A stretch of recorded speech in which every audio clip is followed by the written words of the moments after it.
Thank you, Chair. I have no further witnesses to call in the case for the complainant.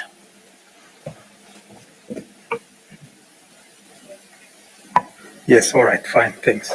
Mr. Skakani?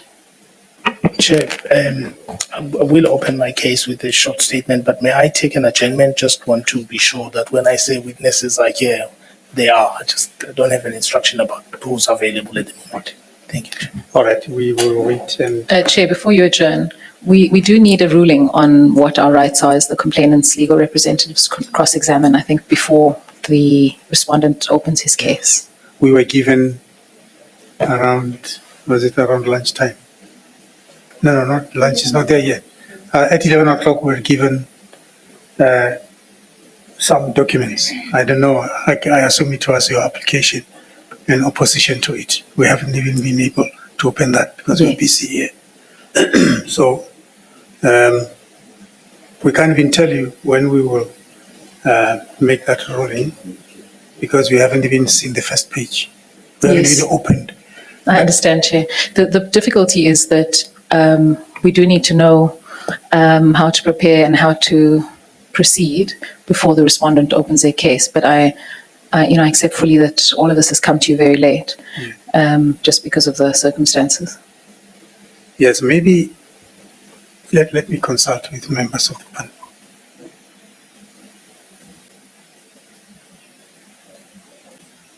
I think let's come together again at 1:45, during which time we would have hopefully had time to look at the application, and also maybe people will have lunch, and then we resume at 1:45. Thank you, Chair. We adjourn until then. We are resuming. Before we move on to the next stage, Mr. Sikakani, please don't forget to write those 3 words. And Mrs. Ngoepe, Advocate Sikakani is going to give you some 3 words which you should please translate them into English to the best of your ability.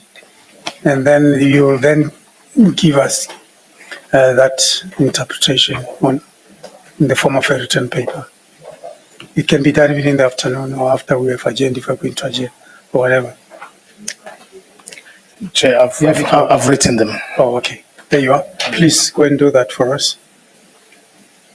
If you could find somebody to put them in a typed form, not handwritten. I will. Yes. All right. Sure. Thank you very much. I think we're resuming to hear the application by Advocate Butland on behalf of the complainant with regards to their quest to cross-examine the complainant as well as witnesses called in at the instance of the complainant. I think that is where we are. Mrs. Butland. Thank you, Chair. Chair, you would have received our affidavit filed overnight and the one filed on behalf of the respondent this morning. We've set out in our application the basis for what we seek, which is a right to cross-examine the respondent and any witnesses called on his behalf. And we seek the permission of the tribunal to do so because we recognize that it is not a right that we have under the Act or the rules. It is correct that the Act creates no positive right for the complainant to be represented in these proceedings. But the Act also does not preclude the panel from permitting the complainant to have legal representation, or indeed from permitting her legal representatives to be able to do any cross-examination. In fact, our presence here, my and my attorney's presence here through these proceedings, is something that we do by virtue of permission of the panel. It's not something that we have a right under the Act to do. Now, the respondents in their affidavit responding to our application say that they agree on that factually in the statute and in the rules, but that we misunderstand the Act, they say, And we misunderstand the Act because Section 26(4) of the Act says that subject to this Act, a tribunal has the power to regulate and protect its own processes. And their interpretation of that is that it does not entitle the panel to do something which is not provided for, which is beyond the scope of the Act. That's how I understand the argument, but Mr. Skakane will correct me if I'm wrong. We disagree. We consider that the language in Section 26(4) is not unusual language as statutes go. In fact, it's even language that's referred to in the Constitution, and I'll come to that shortly. The fact that this tribunal is entitled to, subject to the Act, regulate and protect its own processes is, first of all, confirmed in the terms of reference as a starting point that are dated 20 March 2024, and that's at volume 4, page 3 to 4 of the tribunal bundle. So what does this power mean to regulate and protect your process? Let me say this first. The tribunal has already made a decision at the outset of these proceedings to allow the complainant's legal representatives to participate in these proceedings. That decision was a limited one, which was to question and ask questions of the evidence leaders, witnesses. And we're grateful for that opportunity to be able to do that, and we hope that that's been of assistance to the panel. Now, I would submit that perhaps one of the reasons that the panel permitted this was an acknowledgement of fairness that's required in this process. And the concept of fairness in a process, not entirely dissimilar to this, was dealt with in the Constitutional Court in a case called Mawande Makala versus DPP Western Cape, and that's 2025, volume 4, BCLR 399, Constitutional Court. Now, case was albeit in a different context. It was in a criminal context, and it had to do with extracurrial statements. But what's relevant is that the court had to interpret a similar phase about being entitled to give effect, to protect and regulate its own process. And what's important is in that case, the Constitutional Court prioritized fairness and the obligation to interpret laws in line with the Constitution. So in that case, the court emphasized that requiring or ensuring fairness in the procedures in that case of a criminal trial meant considering the rights of the accused, the ability of the prosecution to perform their duties, and importantly, the interests of society in ensuring that the truth can be ascertained. In respect of our courts, the power in superior courts to regulate their own process is contained in Section 173 of the Constitution, in which this panel will know has been relied on extensively by our courts, often where there's a vacuum in legislation or a vacuum in the procedure that's relevant. And there are many cases in which the Constitutional Court has referred to that. There are early cases which I'll just refer to, S versus Pennington and another, that's 1997 4 SA 1076, and Parabu and other versus Getz, 1997 4 SA 1095. And those cases essentially look at what are proceedings, what is procedural law, what is the meaning of Section 173.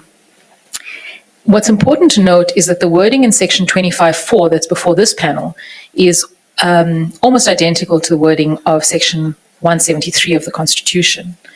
And 173 of the Constitution has been used in matters of evidence, which are commonly understood as procedural matters, similar to what this tribunal will have to deal with, and in cases where the legislation is silent on a specific procedural question. So we would submit that the question of a court having a right to regulate its own process is broader than what the respondents contend for, that it would have no meaning if you were bound strictly by the terms of the statute, because you have an obligation to interpret statutes in line with the Constitution, and one must do so also being aware and cognizant of the obligation to fairness to all parties concerned. So what should this panel be guided by? Well, we referred in our application, our affidavit, to the Judicial Conduct Tribunal ruling in the Ngoepe matter. We accept that that's not binding on this tribunal, but it may give some guidance on how a tribunal approaches and interprets its powers in a not dissimilar process. And in that case, you'll see we've quoted extensively from the case in our application, but it was submitted on behalf of Judge Ngoepe that the complainants in that matter, who were the justices of the Constitutional, several justices of the Constitutional Court, were not entitled to participate in the tribunal through their legal representatives and to make closing arguments. The tribunal in that case ruled that there was simply no merit in that submission. They also said that the tribunal proceedings are sui generis, they're not akin to criminal proceedings, and that unlike criminal proceedings, they are inquisitorial. The fact that the tribunal is inquisitorial is clear from Section 26(2) of the JSC Act. And to be inquisitorial, we submit, means really a truth and fact-finding exercise that places more of an emphasis on the role of the adjudicators than would be the case in an adversarial system. So anything that's going to assist this panel in performing its inquisitorial task would be relevant to a consideration of how to regulate its process, we submit. Coming back to the Ngoepe Tribunal, that tribunal found in its ruling that the participation of counsel for the justices was necessary and was permitted, and that the suggestion that the participation of counsel for the Constitutional Court justices, the suggestion that that participation prejudiced Judge Ngoepe, I quote, as merely to be stated to be rejected.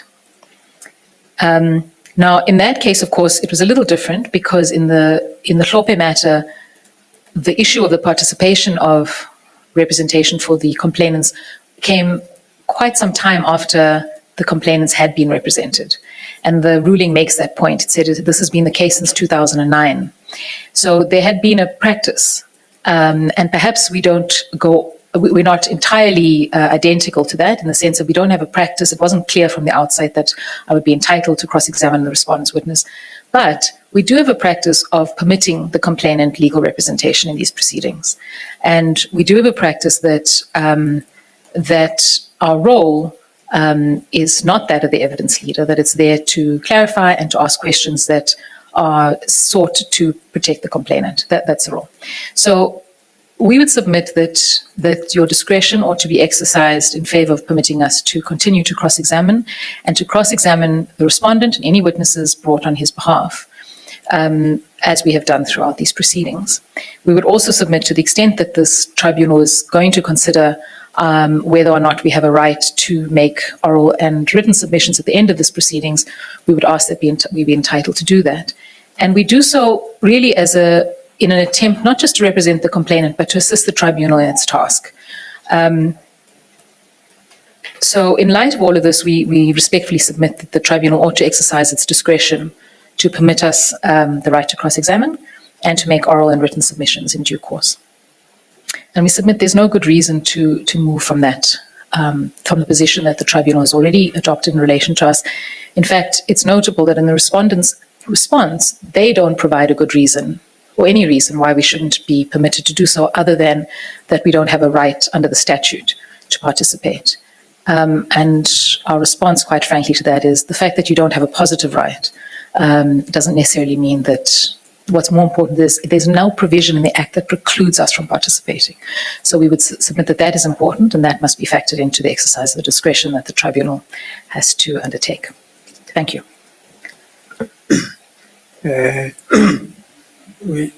Before Mr. Sikakane comes in, let's just point out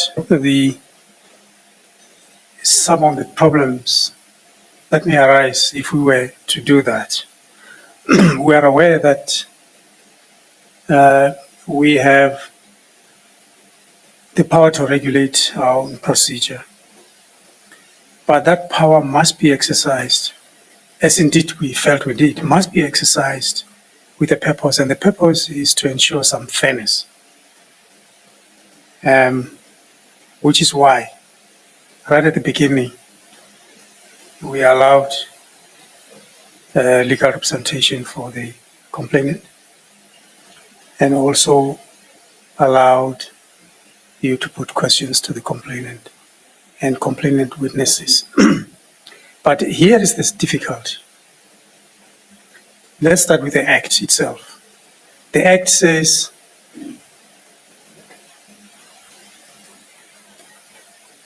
only the respondent is entitled to legal representation in these proceedings.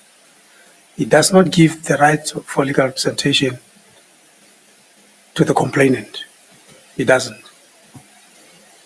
And that does not look like it's an omission. It is an exclusion. It's not accidental. The Act is very clear. It was aware that there would be a complainant, but then the Act decided to give the right to legal representation only to the respondent and stop there. It didn't give the right to the complainant, for whatever reason. Not only that, consistent with that come the rules which were made under that Act, which does not give the complainant the right to legal representation. Consistent with that comes the rules. The rules say the leader of evidence can cross-examine. The respondent can also cross-examine. Again, the rules do not give the complainant the right to cross-examine. That the rule doesn't. And you can see that that rule is entirely consistent with the Act, because the Act doesn't give the complainant the right to legal representation. And then further, when we come down to the rules also don't give the complainant the right to cross-examine. They are in sync. Now,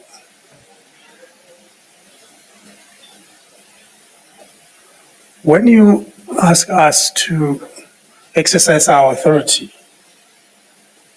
in regulating our own procedure, do you think it would be appropriate for us to use that privilege, that right which the Act gives us, to then go and do things which the Act excluded and the regulations excluded? Do you think we should do that? Thank you, Chair. So I think the starting point must be the Act does not specifically preclude the complainant from being represented. It does not say anything about it. And I can't differ the from Act you. doesn't say nobody must murder anybody. You can't even murder anybody and say the Act doesn't. Fair enough. The Act enables you. Then you can't say because the Act excludes 1 million things, those 1 million things can be done because they are not prohibited under the Act. Yes.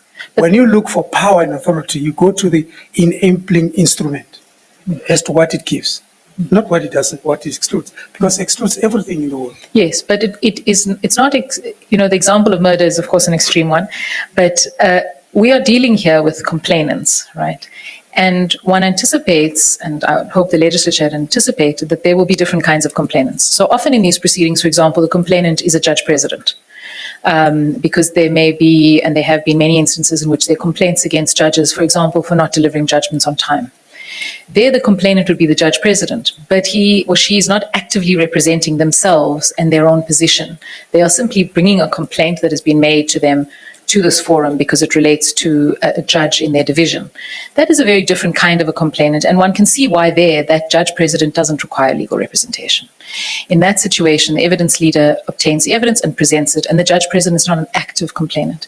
This, I would submit, is a different kind of a case, and I accept that there are not many of these kinds of cases, and so what we're asking of the panel is for you to go a little further than perhaps has been done.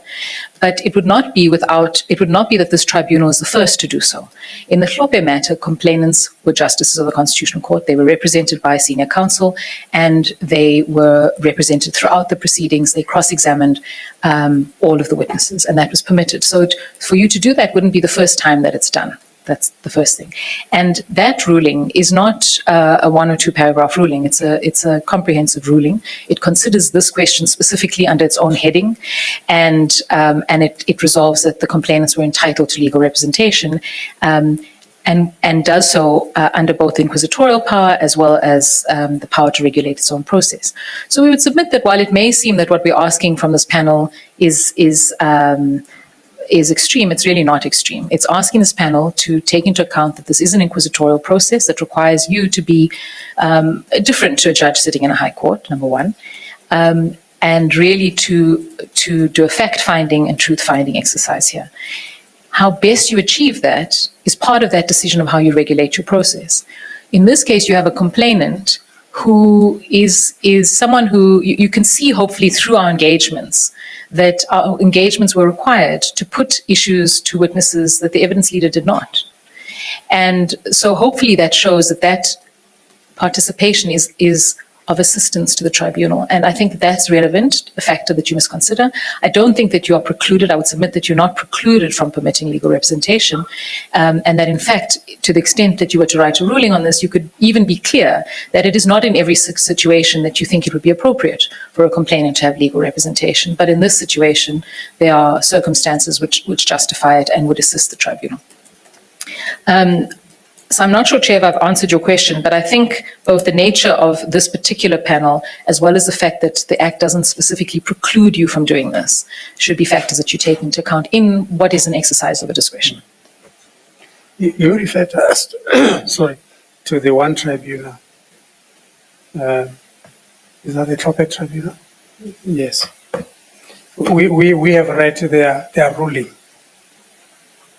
But what is singularly missing in that ruling is how they went about the exclusions in the Act and all of the rules. In fact, there's no reference even to the rules whatsoever. So you read it, you don't find any breach that carries you over that problem because there's absolutely no reference to the rules. So that is one difficulty.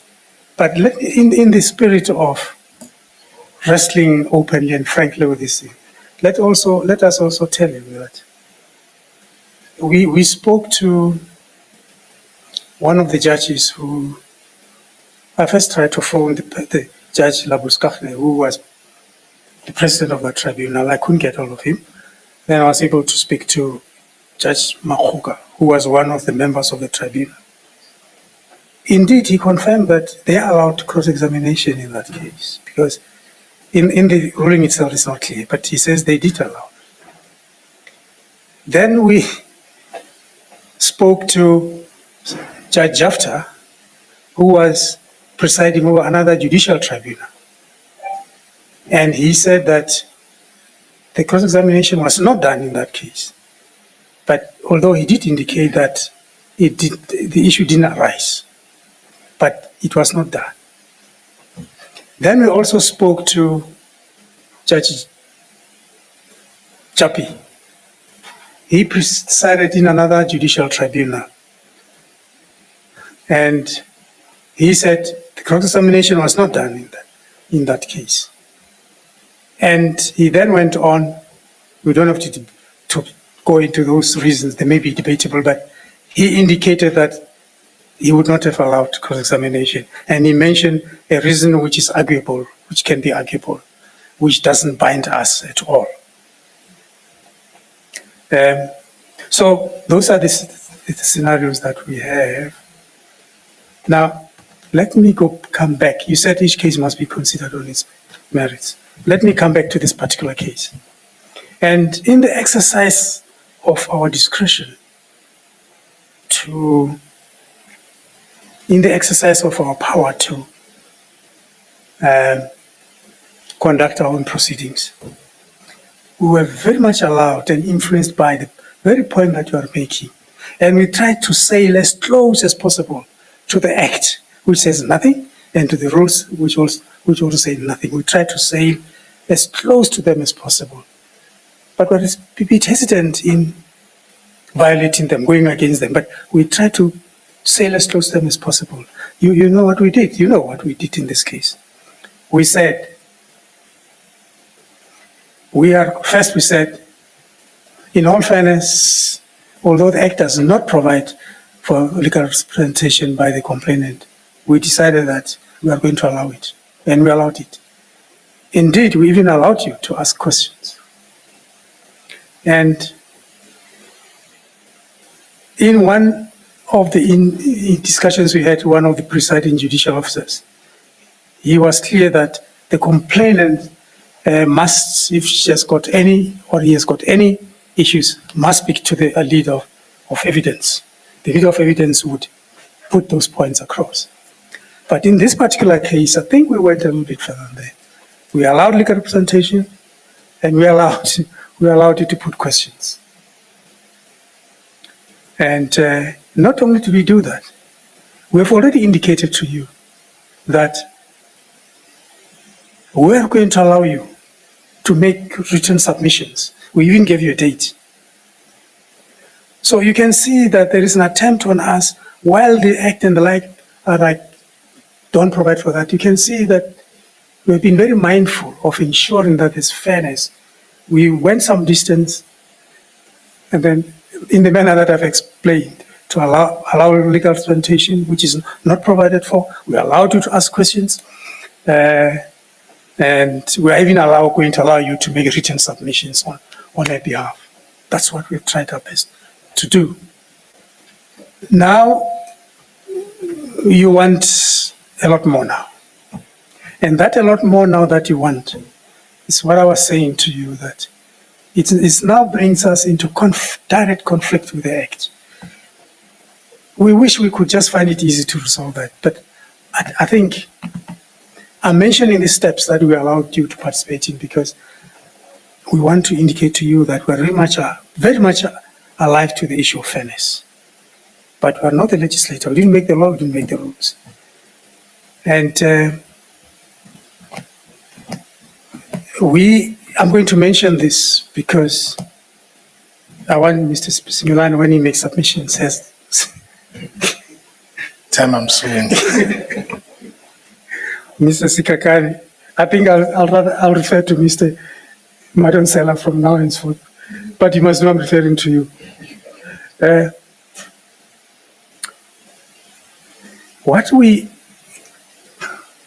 In the event and we're not prejudging, but we're just saying, in the event we don't allow you to cross-examine the witnesses, the respondent, the witnesses, we are wondering whether, as a further attempt on our part to ensure fairness without violating the law,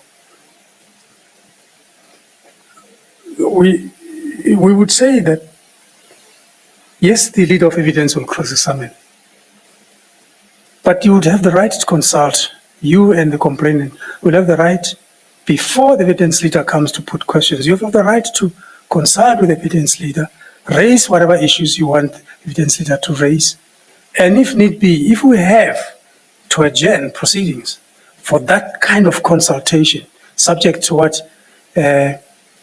Sikakan will do, subject to how they will react. We would even be prepared to adjourn after every such witness, including the respondent, even adjourn to allow you to speak to the leader of evidence as to what issues you feel that she should canvass. It will be up to her, of course, to decide whether she wants to canvass those or not. I'm disclosing in advance all these things because, as I said, we would like you to get a full picture as to how we intend to bring about fairness without violating the Act and the rules. Yes. Thank you. Let me start by saying we are very grateful to this panel for permitting us our participation thus far.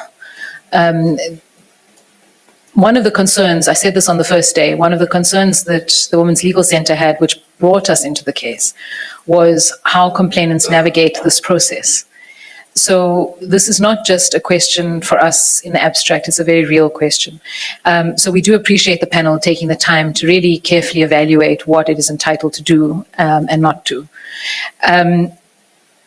Our submissions, you have our submissions on how you should exercise your discretion. I'm not going to repeat that. I think that if this panel decides not to permit us to cross-examine, then the suggestions that the chair makes to me about permitting us to consult properly with the evidence leader would be important, and we would appreciate that. Part of our difficulty has been the criticisms of our role and our relationship to the evidence leader, so we've tried very carefully to keep some measure of distance. But if we have a clear ruling that that is permitted, that we're able to consult with the evidence leader before she cross-examines, and to raise things, of course she would have to do that with the complainant anyway to get information instructions. But if we have the permission that we're entitled to do that, we would appreciate that, and we would think that that would certainly assist. Of course, we are at the mercy of the evidence leader, because she will decide what she wants to ask and what she doesn't want. So it's certainly not a perfect position from our perspective, but we understand where the panel is coming from. We still stand by our submissions that the panel is entitled to permit cross-examination. Thank you. Thank you. Mr. Sikakani. Yes, Chair. First, I think it's true that the mission of a tribunal like this is truth-finding. But truth-finding also must happen within the context of fairness. And that's the key word. And secondly, it must... May I interrupt you, if you don't mind? One of the things that might just be concerning, if we were to allow that, is that the complainant is cross-examined once, and once only. But if we were to grant what you want us to do, the respondent is going to be cross-examined twice. And all the witnesses that the complainant is going to call will be cross-examined twice. First by the evidence leader, or second by the evidence leader, and then by yourself. Whereas the complainant is being cross-examined only once. These are some of the things that cause some concern. Yes, Chair. In fact, the last comment you made, Mr. Matonsala, made this suggestion to me about the expert. He said, can we both cross-examine her? It's true, it happened yesterday. And I said, no, but that would be unfair to her. You would have, let's see how we field questions together, but it would be unfair to subject a witness to that. And the point I was making right at the beginning is that, yes, truth-finding is important, and we must do everything within the law to find the truth. The problem happens when we interpret fairness to mean we must disregard the law, what provides, because we must assume that the rules and the act, the provisions, the relevant provisions in the rules and the act were made with that in mind. Secondly, I would like the panel to look at the case of the Social Justice Coalition versus the Minister of Police. The citation is 2022-10 BCLR 1267. It's a Court judgment. It does help us about how do you exercise inherent power. Because at paragraph 81 of that case, you will see that they caution courts about even that exercise, that exercise must be done carefully without assuming jurisdiction where none exists. The power. Now, this is the second time I hear this submission generally, that where there is a lacuna, one is empowered. Where there is an exclusion, because I'm not mentioned that I can't do covert work, I'm not specifically mentioned in the Strategic Intelligence Act, only the state security is mentioned. I am not excluded because they don't say I'm excluded, but the exclusion is found in who is empowered to do something. That's how I think, and how I think the legality is founded, is what does the statute permit, provides for. That is how a power is established. So it's an inherent exclusion. And our assumption that it was excluded because those who drafted it were being unfair, were not committed to truth or fairness, is an assumption that we shouldn't make.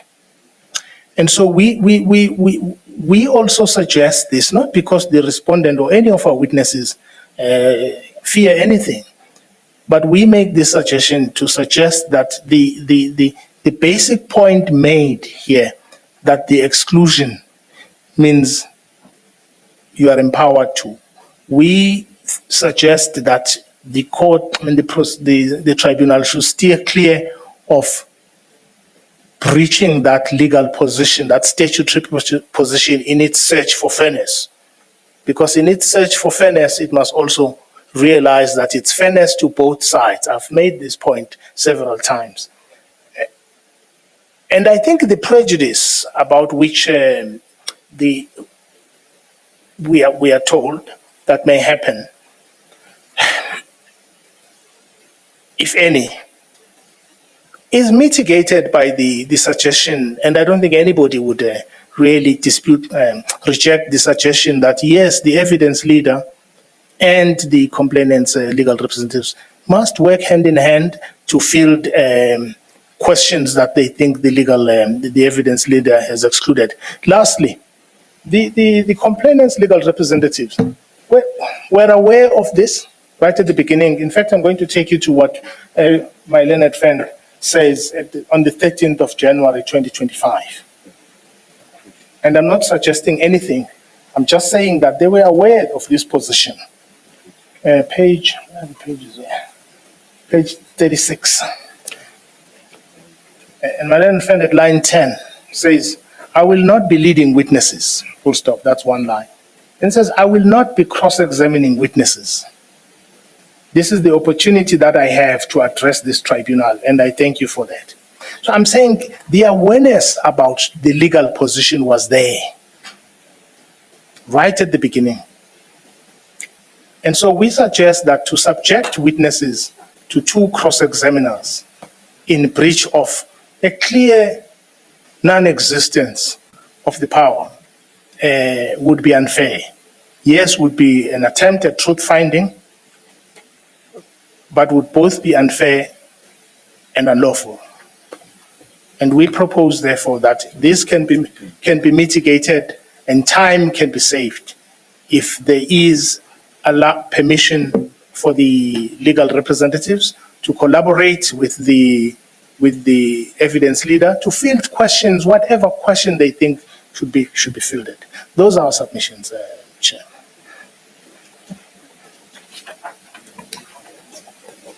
Yes, Advocate. Just two things, Chair. The first is just to distinguish between the well-known rule that two people on the same team are not entitled to cross-examine a witness from a situation in which multiple teams of counsel are separately entitled to cross-examine, and that we see routinely in our courts. So that's two different situations. And here we have regarded ourselves as a separate team. But I take the chair's point, which is different to what Advocate Sekane is talking about, which is really that the complainant was only cross-examined once and the respondents twice. I accept that point. I can't contradict you. That is true. That would happen. The second point is to say this, is that I'm quoted by Advocate Sekane from the first day of these proceedings. That quote is taken a little bit out of context in the sense that that was absolutely my position. It's always been my position. The rules are clear that we don't have a right to participate. And that's why I said I'm not leading evidence and I'm not cross-examining. But if you read the full engagement on that day, which we refer to in our letter that responds to the respondent's letter raising this issue in the first place, we put the whole section of that transcript in, which is to say, after I raised that, the chair intervened and said, it's your decision as the chair to decide who speaks and who does not. And that was an exercise of that discretion, and then you clarify that we'd be entitled to questions. So I just want to place that context on record, that it's not that I'm changing my position. I've never changed my position. The position has always been that we understand this would be an exercise of your discretion, and that is why we seek your permission to do so. Other than that, Chair, I stand by submissions. This is a decision the panel will take considering all of the factors we've discussed.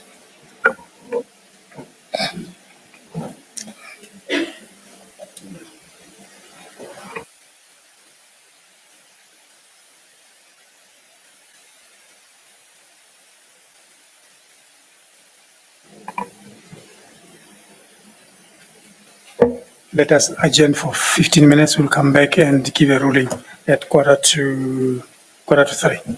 Thank you.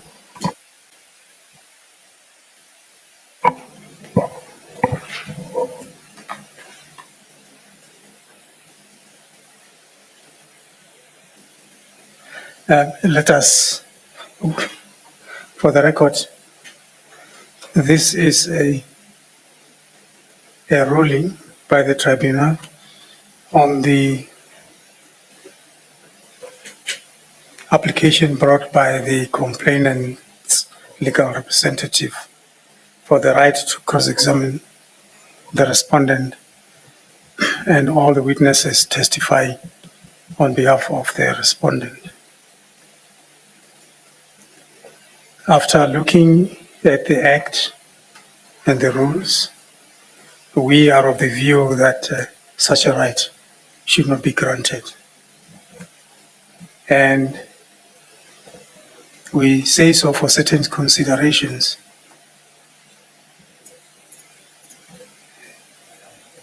Indicating that we strove in the discussion of our exercise in conducting our procedure, we strove to achieve fairness as far as possible. And this would include, one, the fact that we allowed legal representation for the complainant, albeit within limits.